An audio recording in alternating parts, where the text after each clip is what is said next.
All right.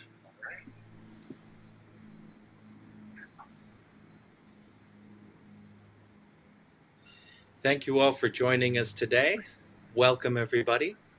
My name is Paul Susi. I use he, him pronouns. I am one of the Conversation Project facilitators for Oregon Humanities. Welcome to our Consider This event. We're going to be talking about why housing is so expensive. Why does housing cost so much? Just so folks know, this conversation is going to run for about an hour, and then viewers will be invited to join a follow-up session afterwards through the Zoom link provided on screen.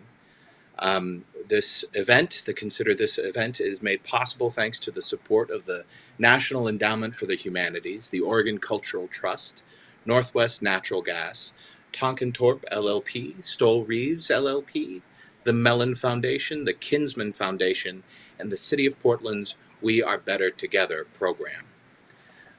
Please do consider joining us after this for the follow-up conversations. That's a really rich opportunity to connect with all the other folks who are viewing this right now with you. We also have quite a few other projects going on, other conversation projects, other Connect in Place projects, So Much Together, and a bunch of other programs on the Oregon Humanities website. So please, if you haven't already, take a look at the Oregon Humanities website. There's a lot going on, and we're really excited to be here with you in this way. This particular project, this particular program is going to be about discussing why does housing cost so much. And we are really excited, and we're really lucky to have the following folks with us here for this discussion. We have Kim McCarty, the Executive Director of the Community Alliance of Tenants, which is Oregon's only statewide grassroots tenant-controlled tenant rights organization.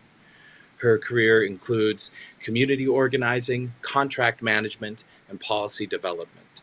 She has a wide range of housing sector experience, including affordable housing development, property management, and housing policy, with a focus on renters and fair housing. Kim, if you want to wave your hand and say hi. Hello, thanks for having me.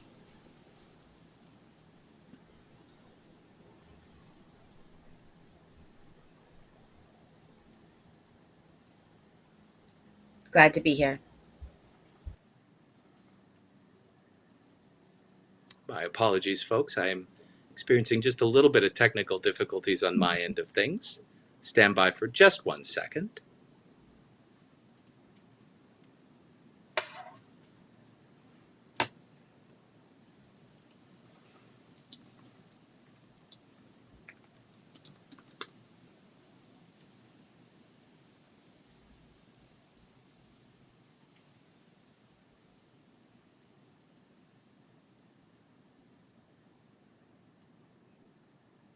So there's a little bit of lag in the broadcast, so I apologize for that. I'm going to continue with the introductions. And at this point, FYI, folks, I can't hear anybody on my end of things, so I'm going to remove my AirPods and see if that enhances things.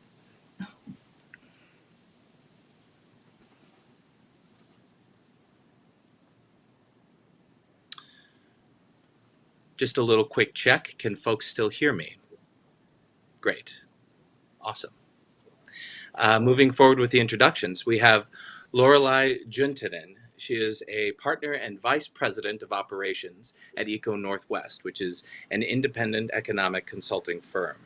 She specializes in the evaluation of the intersection between public investment and community development.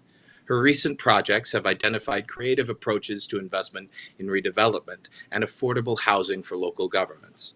Many recent projects have focused on implementation of equitable housing outcomes, including development of the state of Oregon's first statewide housing plan and affordable housing policies for many Oregon communities. Lorelei, if you'd like to say a few words, just so folks can see you. Hello, everybody. I'm glad to be here. Thanks for having me. Looking forward to the discussion.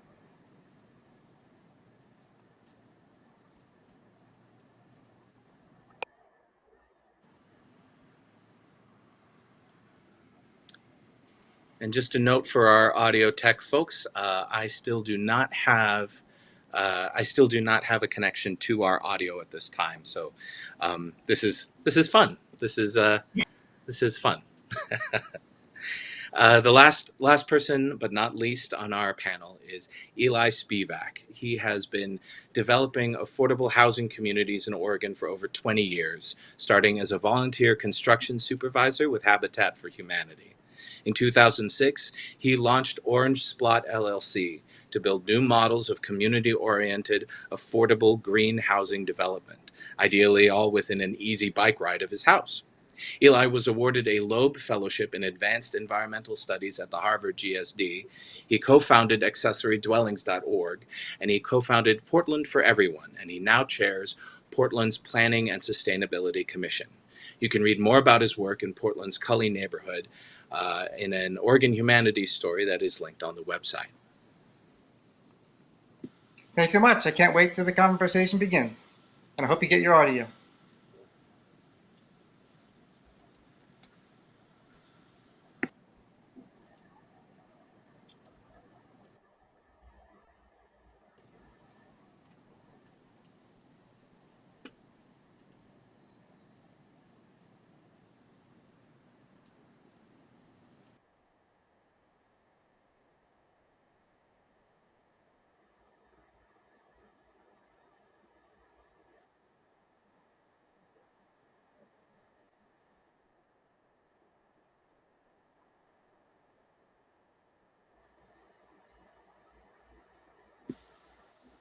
So I use this opportunity to pitch for members of the Oregon Humanities Commission, the Big Orange Splot by Daniel Pinkwater, for your favorite kid in your life, or yourself.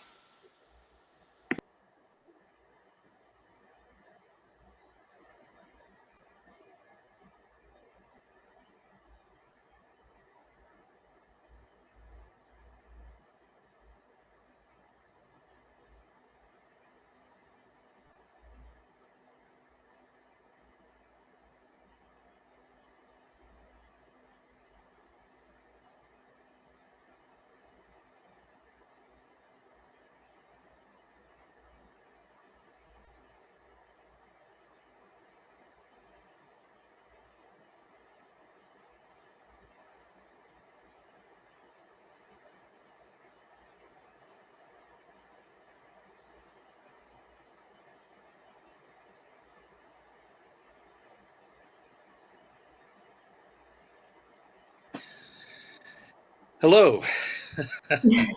Can folks hear me? Yes, Awesome. can you hear us? Yes. Okay, I'm back. Yay! So sorry about that. Welcome to Zoom Age connectivity. Okay. At this point, let's get into it. I again thank you everybody for your patience. Thank you all for being here. I wanted to say that I come to this work after having spent about the last 5 years as a shelter manager for transition projects. So right before the pandemic began, I had been just opened my sixth successive homeless shelter in the downtown area, the River District Navigation Center for Transition Projects, which is a landmark program that I'm super proud of. But it also typifies this narrative that we have in our wonderful community that is such a problematic community, where for a very long time, a lot of really talented, really dedicated individuals, leaders, organizations have attempted to address some of the historic inequities and the systemic problems with housing access in our community. And it is, I feel, really emblematic of a larger issue, not just in Portland, but throughout the state of Oregon and indeed throughout the country. So, my question to you all, based on all of your amazing work and all of the diverse places that you come from into this work, is where do these systemic issues begin for you? How is it that housing is such a problematic issue for our community in this moment right now? Does anybody have a crack at that sort of big red letter question there? I think that's a great question, and I'd like to start to try to answer that. This is Kim from the Community Alliance of Tenants. And for our members, we tenants, we see it as a hugely structural problem that's historic, going all the way back to the origins of Oregon and the theft of land from indigenous people here, and the whole concept really that housing is something that can be commodified, bought and sold. And as soon as we enter that kind of system of thinking about our communities in that way, it sets us up for the situation that we're in today. Yeah. Thank you, Kim. Eli or Lorelai, any responses there? Yeah, I just build on Kim's points. Housing is a cornerstone of our economic system. It is a method by which we derive profit. It is a method by which we derive individual wealth. Because that is the way it is structured, when prices fail to continue to rise, it creates other kinds of problems, as we saw in 2008. And so housing is not an independent system. It's interconnected to all of the other parts of our economy and our society, and frankly, our community identities. And we have chosen over, many decades and centuries of history to put a dollar value on that and to use it to derive wealth. And that is, for better or worse, it has very much some positive outcomes, especially for a lot of households who have been able to benefit from the increases in price. It also means that there are losers. It creates winners and losers. That's the way our system is organized.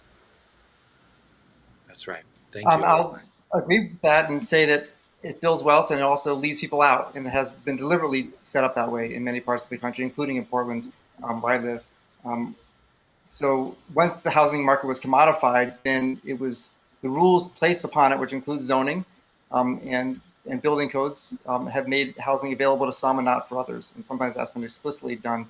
And the wealth benefits and harms are generational. I mean, people build wealth and they pass it to the next generation. They avoid paying taxes on gains from rental real estate, and then they can pass that on until they get to retirement age through 1031 exchanges. So there's ways that this doesn't just go to one generation if it goes to more than one.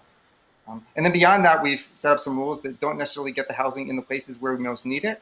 And we also get, through other incentives, a situation where we build more house than we need. We're really large homes, and we have increasingly smaller households. So those are some of the dynamics that are just driving up costs. And to bring us back to Kim's original point, you have to ask yourself who's losing and why, and who's winning and why. And then you start to get into other kinds of systemic problems related to racism and anti-poverty kinds of attitudes that are built into the identity of our country. That's right. Yeah, I just turned 40, and a lot of my peers are my age or younger. It's kind of an open joke that we're never going to be able to participate in the same housing economy that, say, our parents or our grandparents were able to access 20, 30 years ago. Do you see in these systemic pressures, do you see a way through for participation for younger folks in this stereotypical American dream? I'll make a pitch. I think that people are priced out of homeownership, at least, because the barrier to entry is so high. And that's so the ability to get a down payment is just beyond the reach of the vast majority of Portlanders. And we're getting a joke out of the parental down payment assistance program. People are passing wealth down to their kids to make the down payment to get in, whereas someone who had to earn their way themselves have much less of a chance. We have one challenge we have is that, as I said, the houses are being too big. You don't have a chance to buy something smaller on a smaller piece of land because zoning has minimum lot sizes. Portland's done some things to address that, and the state has as well.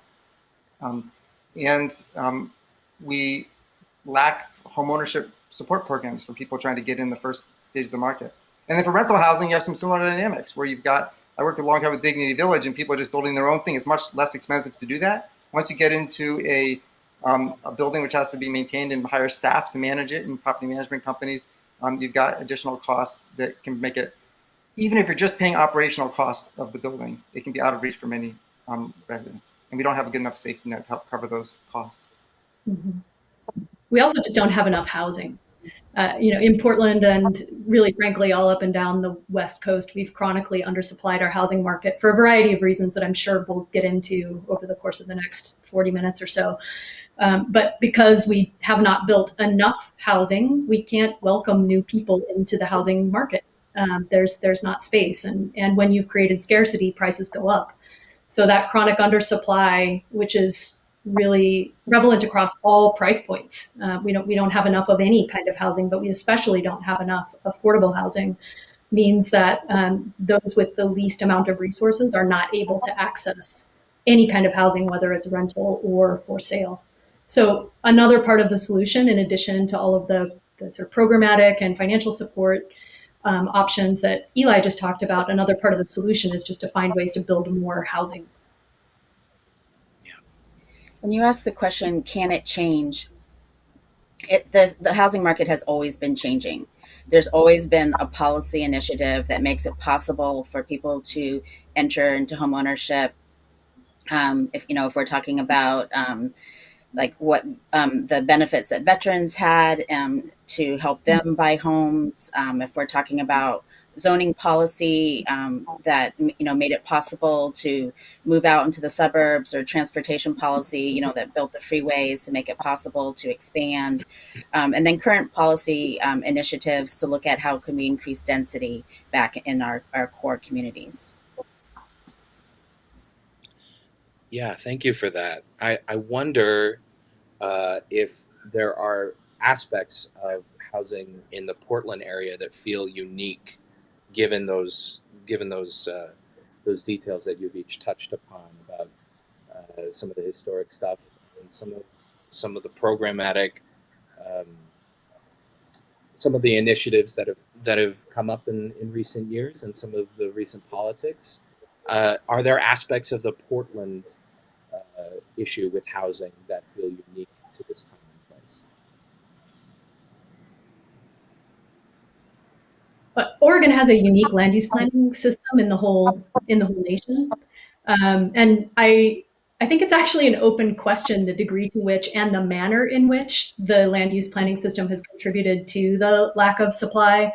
I think part of what we have done with our land use planning system is really prioritize public engagement in the planning process, and the folks that have tended to participate in the public engagement process have tended to be homeowners, largely who have more income and largely who are white. And because we have prioritized listening to their voices, I do think that we have failed to provide the kind of housing that's really needed to have complete communities. So I think there is a degree to which the Oregon land use planning system has contributed. It has allowed for large swaths of our city to be zoned for single family use only, until recent legislation changed that. And Eli is deep in the weeds through his role on the Planning Commission with trying to address that. I'm sure can talk about the sort of war stories of trying to implement changes to the single family zoning. But we have a history of exclusionary zoning and a history of listening to the calling public engagement when it's really largely representing white homeowners that are coming forward in the conversation. I'll speak in a moment to Oregon's land use system, because I've gotten to work in some other states as well over the past few years, and it really is a treasure that Oregon requires every city to zone for the amount of housing that they need. You can have some quips about how that happens on the ground, and then you have to be able to build that housing through a by right process, which means you have to be able to, just because in some places you say you can build 20,000 units, but in order to build those units, you have to go through a discretionary process. It can be held up in delays. It might never actually get built. In Oregon, you have to actually be able to build the number of units that you need. That doesn't mean, though, that those units end up in the right place or at the right price point that we need. And we found in some of the closer in neighborhoods that those are some of the most walkable neighborhoods in our city. They're incredibly desirable, and you can't build very many houses in them because the zone as Lorelei said, single-family, low-density housing. So you have one of the challenges is that the most walkable neighborhoods with parks, good schools, neighborhood businesses, cultural amenities, not very many people can live near them. And we should have that opportunity available to all Oregonians, not just wealthy ones who can afford to buy a single family house on its own lot within walking distance of downtown. So one of the challenges we have is to ensure that we get those walkable densities in more people can live in those walkable places. And that's one of the challenges of the legacy we have of single family zoning, where a lot of that is located at core spots. And we had times to mess with this before. Back in World War II, we had a huge population growth in Portland, and Portland sort of threw away the rule book, and you could slice and dice a large house into a fourplex or a threeplex. And that's how we have a legacy of some relatively affordable housing in our core areas. We've sort of gone back to that recently with some zoning changes that Lorelei referred to. The residential infill project allows you to do a small plex in what otherwise would have been a single family neighborhood. So you have more households living on the same piece of land. We've also done something called a shelter to housing continuum project, where we're allowing some types of housing that otherwise wasn't allowed. People living in tiny homes or shelters by right on property owned by religious institutions or other groups, and not requiring who lives in a house based on whether they're related to each other or not. And there's a state law on that as well. So we're pulling away some of the restrictive exclusionary housing practices, but those ones I just mentioned have all passed within the past year. They're long-term plays, and I don't think you're going to see the effects of them soon. And those don't necessarily get at the bigger housing supply issue, which is most housing gets built in large groups and large buildings, and that has stagnated. So there is a concern that we might not get as much housing as we need for the households who are continue to come to Oregon. Yeah, I mean, I think our land use planning system is part of the problem and part of the solution, right? I mean, I think we need to use the tool of the land use planning system to make the changes that are necessary to provide more housing in the right places. And I completely agree with Eli's comment that the land use planning system is a gem. It is very thoughtful and very appropriate that we should be thinking long run about how much land and how much housing we need. And we should be planning for that. And we should be protecting the places that are outside of the city, the farm and forest land. But our system wasn't designed with equity at its center when it was originally designed. And I don't think it anticipated the kind of population growth that we've seen in this state. And, now that we're at a place where we're continuing to feel the pressure of more and more households forming and needing more units, we need to think about reforming that land use planning system to be able to accommodate and enable growth. Yeah, there was a series of documentaries that came out in the last 20 years. Northeast Passages, which came out in 2002, and its sequel, Priced Out, in 2017, that talked about the process of gentrification in Northeast Portland, Portland's historically black neighborhood.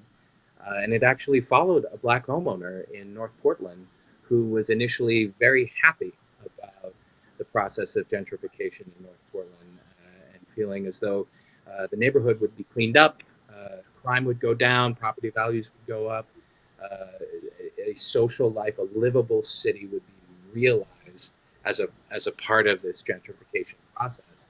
And then 15 years later, the documentary filmmakers came back and connected with her again, and she was very candid about saying, this is no longer my community. I don't belong here anymore, and I'm leaving. I'm joining this historic exodus of black folks, and in the larger context, people of color and historically marginalized folks in Portland who make for more desirable neighborhoods initially for various reasons, whether it's affordability or livability or cultural amenities and resources. And then they flee once those neighborhoods are priced out of their affordability ranges. So my question with that is, how do we build our way out of this bind that we're in without continuing to push out historically marginalized groups? Paul, I didn't get to hear all of your question, unfortunately, but I did want to reflect on what you said and some of the some of the documentation that's happened in Northeast Portland about gentrification and the displacement of communities of color. Right now, the city of Portland, puts out an annual report, and for a Black household, your average Black household, they cannot afford a house anywhere in Portland. And even renting a home that would fit, that household size is difficult and stretches people beyond what is typical, should be a typical housing expense. And that also bears true for almost all of our other communities of color. So one of the things I would like to leave this group with thinking about is it a matter of subsidizing? Is it a matter of cutting costs? Is it a matter of zoning us differently to get the right housing mix? Or is it really perhaps a matter of capping the cost through policy, or acknowledging that the fact that it's not that so much that the housing is too expensive, it might be that communities don't have enough money to buy the housing at the price point that it should be. And why is that? Why is it that our Black communities are being priced out? Why is it that their incomes are not keeping up with these expenses? Well, I would suggest, agree with that and say there's a dual strategy, because if you do what Lorelei described and build more housing and make it easy to build the housing by right, and then the supply and demand won't drive the housing price up too much. And then some folks will always need subsidy or support to make ends meet in housing. I think that Portland has done a good job recently, not back 20 years ago when I was developing affordable housing, but we passed the bond tier and the metro level of bond. And the number of households that bond funding can serve depends enormously on the gap between market rate housing and rent restricted housing. And if the gap is big, like it is in Portland increasingly, and it's much bigger in cities like San Francisco, then the number of households you can serve with those public funds goes down. The money doesn't get spread very far. If we can produce a lot of market rate housing, then the gap between market rate housing rents and low income rents is not as large, and you can serve more households with the same amount of public funds. But we're always going to need some sort of low income housing tax credits, public funding for affordable housing, because unfortunately we don't pay people enough, to cover the full cost of the housing unit. Yeah, and rent supports too.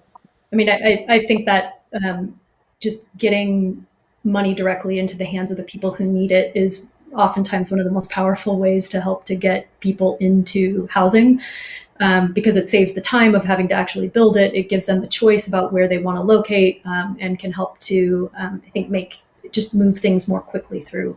So it's a combination of all of that. I agree with everything Eli said, that the market is never going to provide for, even in the best case scenario where you've got high vacancy rates and there's lots of housing choices and housing prices are staying sort of flat or only going up a little bit, there still are going to be housing needs that are not met by the market. And we need to be planning for that. We need to be investing in building more affordable housing, and we need to be investing in rent supports. And we are doing that pretty aggressively right now in the Portland metro area, past the metro bond, as well as the local city of Portland bond. And then with all of the new federal money that's coming through with the Recovery Acts, there's a fair amount of rent support that's flowing through right now as well. So we've got a moment of time right now when we can start to reset our policy thinking around how we're really supporting both housing production and getting people access to housing. And it's a good moment to pause and reflect. It's a good time to be having this kind of conversation and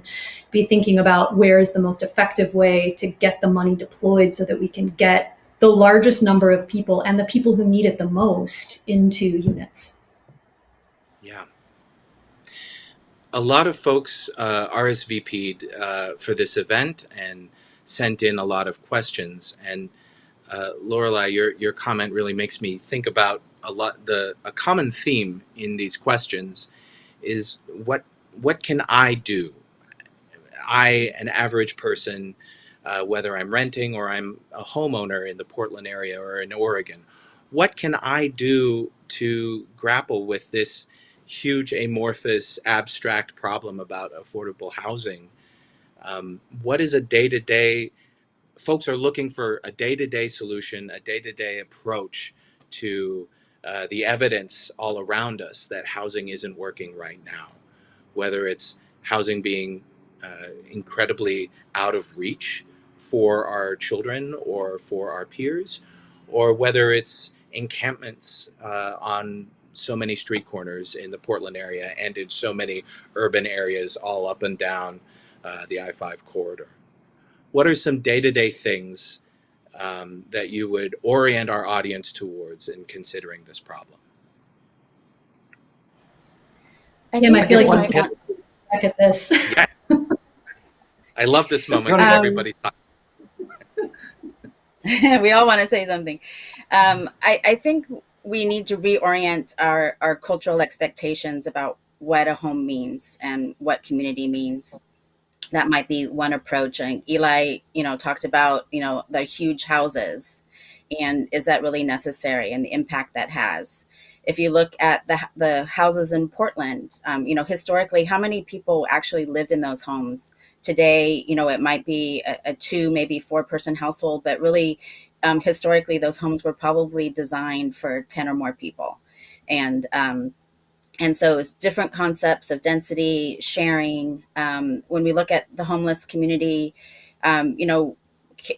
we need to recognize that the concept of exclusion, of not in my backyard kind of mentality, really hampers our ability to deal with the problem. Can't we, live with folks in a church in the parking lot? That's not, believe me, that's not an ideal situation. But I mean, people are not even willing to accept that, let alone embracing somebody in your own home, as some communities will do, or thinking about building a small house in the backyard so that people can stay in their communities. Really, we need to be open to creativity. Thank you. I think the creativity is a great lens to look at because our zoning codes are against creativity. I mean, the reason you see identical homes built in large identical subdivisions is because that's the way the financial model works, and people aren't messing around with it and trying to adapt the housing to real households, which are incredibly different from one another. I'd give one pitch is to beware of situations where you're pitting current residents against future residents. Housing, don't be so, I wish people were not as afraid about housing that might be entering their neighborhood. It's good to have a little perspective that the house I live in, was probably built on someone's farm years ago, and it was the infill at the time, and people might have been pissed off that it was built there. And so why am I in this house now going to object to another house, getting built down my block? So there's a little bit of a historic sensitivity to how housing actually gets created. Every bit of housing is always on someone else's land, going back to terrible times where we stole land from native residents here. And we're just as guilty of that as the next one, but we need more housing for folks. And I think that's a little perspective that we've always been doing infill on other people's properties. It's nothing new. And if we don't continue to build new homes, we're going to have a worse gap between supply and demand, and housing prices will climb extraordinarily. And the most expensive parts of the country are not Portland.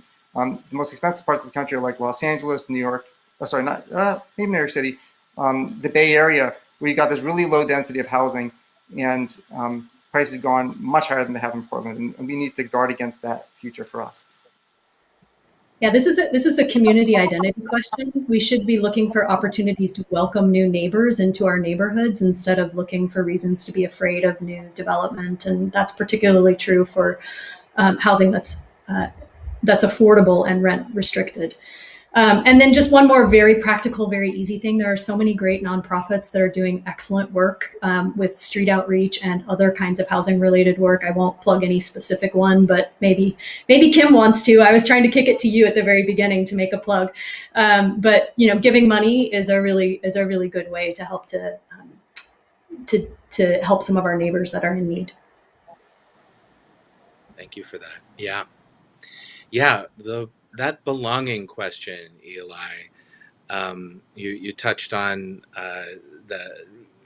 what feels to be one of the root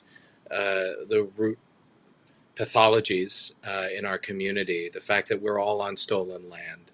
And so, in a certain way, it's all fruit from a poisoned tree. Is there a way to reframe housing equitably where we're no longer complicit in that chain oppressive, awful capitalist, not to fall into the Portland stereotype and be a little bit socialist, but you know, that awful chain of oppression that we have inherited, whether we chose to or not? Is there a way to break free of that in housing? I don't know if it's the way, but I think many people would like to see housing seen more as an infrastructure and a common good and something that isn't perceived as a luxury. And if we were to think about housing in that way, there might be more mechanisms to make it more affordable, more accessible, and available. Yeah, it feels like I agree with that. We have a kind of a two-box system. One box is housing owned by nonprofits and government and community land trusts, where we sort of take a little portion of the housing market outside of the market forces, and we say this housing will always be affordable. And there's ways to do that with both rental housing and homeownership. The land trust is the homeownership version of that. So we should support that by all means. And some parts of the world do a much better job of what you might call social housing than we do here in Oregon. And the market side of housing. I mean, housing is a business. And I think that people who are going to build housing need to be able to make money or they're not going to build it. So I think that there's a role for that as well. And maybe you can step back further and get to the roots of that. But at least for now, we need to have people who can make a decent living building the housing we need, or else it's not going to get built. And then we'll be even worse off because people still want to live here. And I want to have more neighbors. There's some interesting co-op ownership models that I think could, in very small site-specific ways, address some of the questions that you're bringing up. But I mean, ultimately, as Eli says, all of our housing is provided by the housing market, and it is driven by the need to pay people salaries and profit margins. And I don't think I don't think we're going to achieve reparations through the housing market. I think we are going to find ways to get around that through subsidized housing or maybe some creative co-op models in some instances. But unless we completely change and upend our entire system of housing production, which would be tremendously disruptive because of the amount of investment of personal wealth, personal and family wealth, generational wealth that's in our market, I think that's going to be a challenge. One more thing is we shouldn't be shy about creating our own housing. I mean, accessory dwelling units is like a backyard project, or carving off a portion of a house and renting out rooms. I mean, we have this demonization of developers, for sure, but also landlords. I mean, we need more mom and pop landlords who are willing to just, rent out the other half of the duplex or a room in a home. And frankly, the mom and pop landlords are the ones least likely to remember to raise the rent, at the end of the year. They might not also take care of the maintenance quite as well. But that's part of our affordable housing market base in this town is just people doing it themselves. So we should make people happy to do that and support that.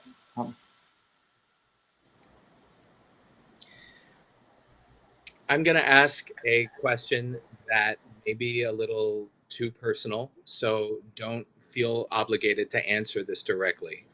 But I'm very curious, what does affordable mean to you in raw numbers, if possible? I pay $1,200 a month for a 2-bedroom apartment that I split with my partner. So my rent is about $600 a month, and I consider myself incredibly lucky in Portland.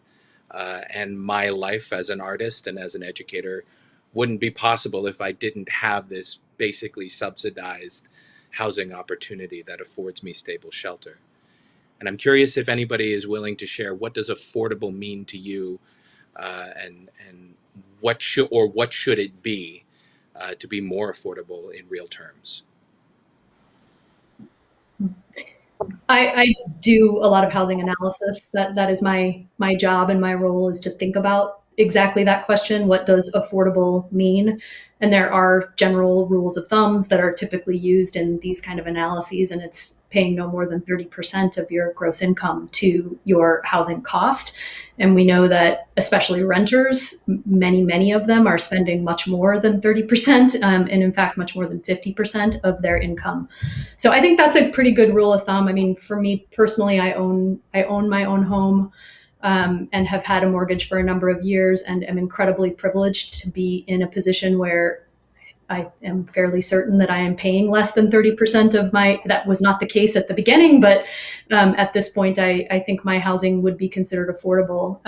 But my personal situation is beside the point, because the real issue is all of the people who are not able to access the market, and are left in a personal financial situation where they have to make choices between whether to pay rent, or buy medication, or buy food, or pay for childcare, and or transportation. And the cost of transportation is, sort of one of the kind of hidden costs of housing, because we don't always have housing that's located in a place that is proximate to work or other services that are needed. So the question of how you measure affordability is probably different from household to household, but needs to provide enough other kind of income to be able to cover all of the other key parts of your life. Yeah, I would echo that. I'm a homeowner, and so my housing is affordable for my lifestyle. But when I'm working with tenants that may even be making more than me, or more than your average person, what they're telling me is that they don't qualify for many of the programs that are out there to help them, and yet they're still in a horrible situation where they can't afford their medical bills. They may be living in a hotel and paying more than rent, paying more than a mortgage, and still not being able to, even with that income, not being able to enjoy a lifestyle and safety that you would expect. And so these folks are asking us to redefine what is affordable. How do you calculate that? And they would calculate it in many of the ways that we just talked about, where you would take into account transportation, medical expenses, education expenses, childcare, huge expense. And when you put all that together, we really need to recreate that equation. 30% of your overall housing as 30% of your overall income is not the right equation anymore. I'll jump in that when I was first in Portland, I was sort of your situation, Paul. I was sharing housing, working in a nonprofit, and I could make ends meet because I was one of 6 people in a group house. And it was affordable to me and for my housemates because we were sharing. And household definition would not have complied with, it wouldn't be legal technically. And then over time, bought a house, renting out to housemates to help pay the mortgage. And now I own half of a duplex that has doubled in value in 7 years. So although my payments are quite affordable to us under it, the next owner will be much harder to have that be affordable to them. So that's the trajectory we seem to be going on. And is that trajectory going to be constant over time? That it's always going to be this constant churn of social anxiety and concern about widening inequality that is self-evident and as you commute or as you walk through the city over time? It seems like it only gets worse. And is that driven by how market drives housing? How market engines drive housing access? Well, you can certainly point to examples of cities where housing prices have not risen as quickly as they have on the West Coast, and you can think about places where you've actually had the opposite problem, where housing prices have declined, and you've seen massive demolitions and sort of areas with vacant housing. So I guess what I would say in answer to that question is, people made the systems that have led to the outcomes that we have right now. People can choose to make different systems that would lead to different outcomes. And so long as we're using the market to provide the vast majority of housing, which is an efficient way to get the housing constructed and out there, the only way to keep prices from rising rapidly is to build enough of it to meet demand. So we have to be building more housing, and we have to be really thoughtful about providing supports for people who can't access it, and making sure that they have the ability to have choice in their housing in terms of where it's located and how they can afford it. And it's gonna take an all-in policy approach to make that happen. If the population keeps growing, we have to keep building housing. And if we don't, then prices will continue to rise. I would point out my observation in the metro area and Oregon as a whole is that it doesn't have a history of multifamily housing. So we've always been underbuilt. And then you couple that with federal disinvestment over the last 20 years, where much of the affordable housing was possible because of that investment. It's going to take a lot to catch up, especially with our affordable housing needs. And so we need to be really realistic about how much that's going to cost and whether or not the state can bear that cost, or if the federal government really needs to lean in a serious way to make up for that deficit. Yeah, we have a paucity of zoning for multifamily. I totally agree with that. I did some testimony at the state for House Bill 2001 and picked up images of the zoning maps for every person who was on the subcommittee looking at this project, and every map, most of the map was yellow or whatever the single family zoning color is. And if all you can build is one house on a lot and you have a minimum lot size of 5,000 square feet or more, your ability to create housing is constrained. And conveniently, multifamily housing is 2-story wood frame construction. It can be attached to each other. No sprinklers are required in most situations. It's actually one of the least expensive housing types to build, much less expensive per square foot than 5/1 wood frame with concrete on the first level. We need some of that housing too, but multifamily housing is a pretty sweet cost point. As I'm a general contractor, as a builder, I tend to build 2-story, 2 or 3 homes per building, maybe sometimes 4 homes in a group. It's an efficient way to build. And I think that cities don't zone much land for that, unfortunately. Laura, and I should say, in Portland, when we do zone for it, it's out. Sorry about that. Where we do zone for it, something that's out far afield. So it's not in the core areas of the city. And arguably, if you're going to put that zoning, we should put it where it's close to amenities. Yeah. So that brings up 2 points. Number one, Lorelei, you mentioned supportive housing. Can you expand a little bit on what you mean by that? Okay, sure. So I think that means a wide range of different kind of policy tools to make sure that there's housing that's affordable, that's rent restricted, so that people at lower incomes can afford to pay the rent. It also means rent support, so paying people rent so that they can be in market housing.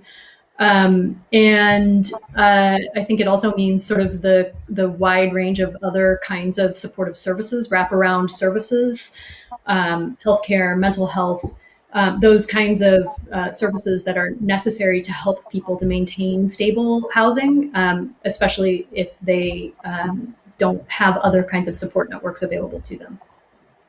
And that is an area where I think Kim probably has more expertise than the rest of us do.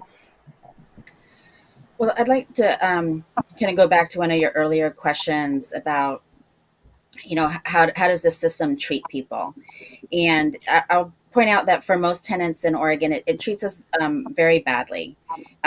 There's no cap, to housing. I mean, right now with Senate Bill 608, we pretty much have capped the rents not rising more than 10% per year, but still that can push a family out of a neighborhood every 6 months. The system of rent assistance, very necessary, important part of helping people, but it's sort of the way it's administered is really inherently demeaning. It really digs into people's dignity, inherent dignity, and there's got to be a better way. There's got to be a better way for people to have enough income to afford their housing in the places where they want to be, close to their community.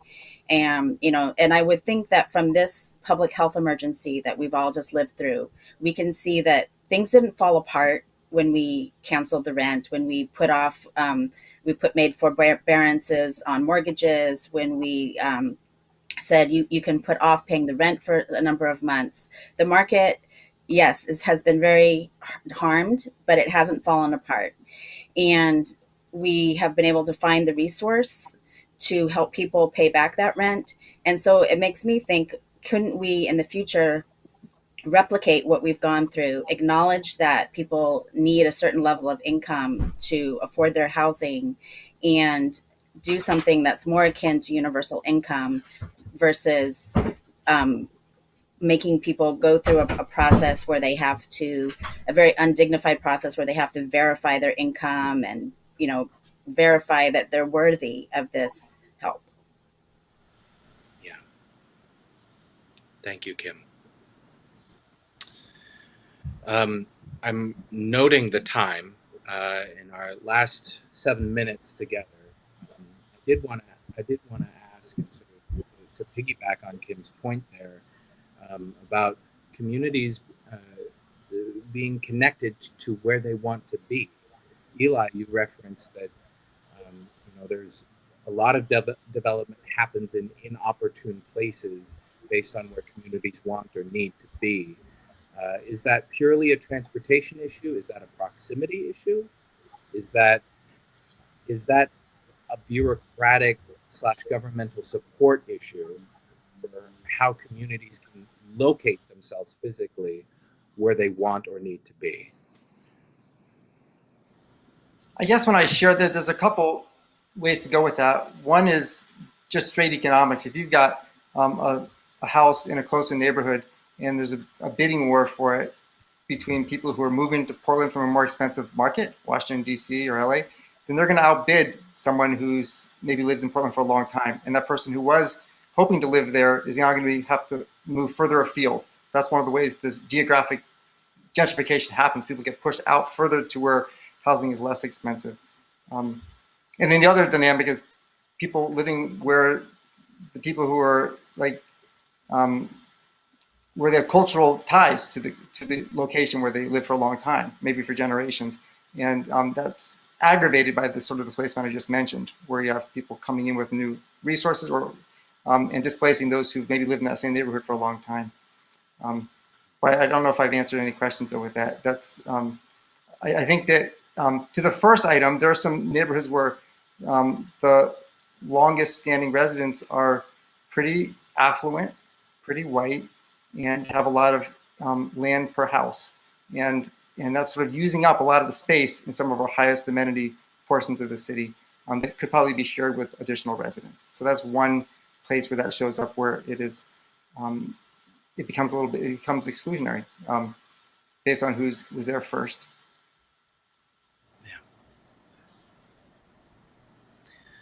Thank you.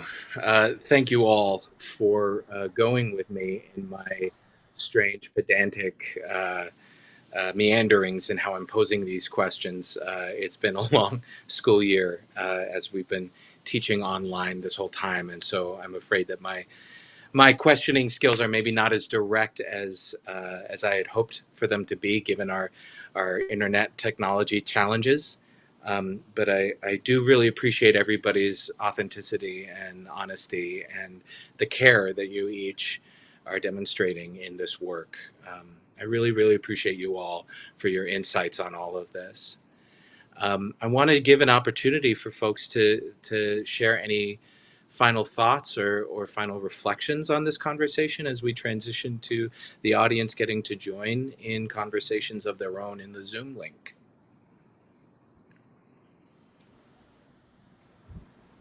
I'll share one in support of protections for people who are just on the edge of having housing.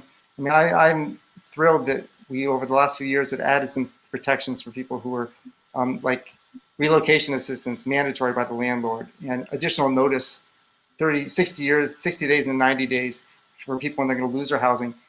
because for as many people who are living on the streets now, there's so many more who are just on the edge of being in that situation. And especially with people with kids, having just the logistics of finding a new home are daunting anyway, especially with a narrow time limit. So I think that to the extent we provide more housing supply, there might not be as much need going forward for protections, but as long as we've got scarcity of housing, we're going to need those protections for people who are living who are otherwise so close to not having any shelter. Yeah, thank you. Kim or These are Lorelai? complicated, these are complicated systemic issues that we're talking about here, and there aren't easy answers, even though, there's the simple, straightforward, if you don't have enough supply relative to demand, the price is going to go up. That's obvious and very fundamental, but really we're talking about people's homes, we're talking about people's identities, we're talking about people's livelihoods, and remembering the humanity of that. And I'm grateful for the sort of openness of this conversation, and for the folks who are listening in, who are coming with their open minds and trying to grapple with the complexities of the solutions. Even if the problem is easy to describe, the solutions are hard to find and require more than just policy. There's a mentality shift, I think, that as a community we're going to have to make about who it is that we're accepting into our community and what it means to be truly inclusive and equitable. It means our communities are going to have to change. We're going to have more housing, and that's hard. It's hard to have that happen because it affects your own identity and your own understanding of place. So grateful for the open-mindedness of this conversation. I was going to end along similar lines. And when we asked the question of, what are some of the drivers of the cost of housing, some of it, I believe, is our mentality, and the sort of the speculative forces, the fact that people will come into communities and make determinations that this community has more value to me because of who's there versus another community. And that all has an influence on the market. And we need to recognize that and shift our culture so that stops happening, so that we start making opportunities more equitable in every community. Thank you. Yeah. I will echo and underscore all of these pieces. For the viewers out there, whatever your housing situation, whoever you are, I just want to express on my own behalf that you belong here with us, in community with us, and thank you for joining us in this endeavor, in this conversation. You should be able to join a Zoom link to continue this conversation with other viewers and with other folks, and some of us may in fact be in your Zoom room. I want to thank once again Lorelai Juntanen, Eli Spivak, and Kim McCarty for being our panelists today at this Consider This event. And thank you again for your patience with our technology challenges and my own long-winded, whimsical way of asking questions. We're here in a spirit of curiosity. We're here in a spirit of friendship, and it's conversations like this, even though we're not getting to a place of perfect resolution, it's conversations like this that will carry us forward into a better community to come. So thank you again, everybody, and be well.